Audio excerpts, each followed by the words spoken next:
Matul il-lejl ta' bejn il-ġimgħa u s-Sibt, il-Pulizija kellha tintervjeni sabiex tagħlaq bar li kien miftuħ fix-xatt ta' Spinola f'San Ġiljan.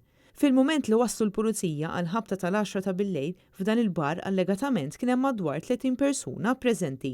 Dan bi ksur ċar ta' direttivi imposti mis-Superintendent tas-Saħħa Pubblika brabta mal-COVID-19.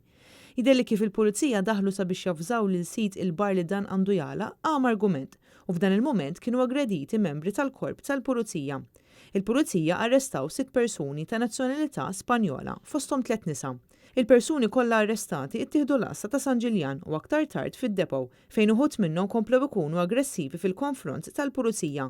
Il-persuni arrestati mistenni jitresqu l-qorti fil-jiem li ġejjin, filwaqt l-investigazzjoni dwar dan il-każ qed jitmexxew mill-Pulizija tad-Distrett ta' San Ġiljan. Il-Pulizija ħarġet ukoll taħrika kontra sit l-istabbiliment wara inqabad jikser l-avviż legali maħruġ mill-istess Superintendent. Intant Net News wassulu wkoll diversi rapporti oħra ta' ġemat ta' nies f'postijiet pubbliċi, fosthom gruppi ta' żgħażagħ li l-ġimgħa bil-lejl inġabru f'diversi żoni ta' taslima.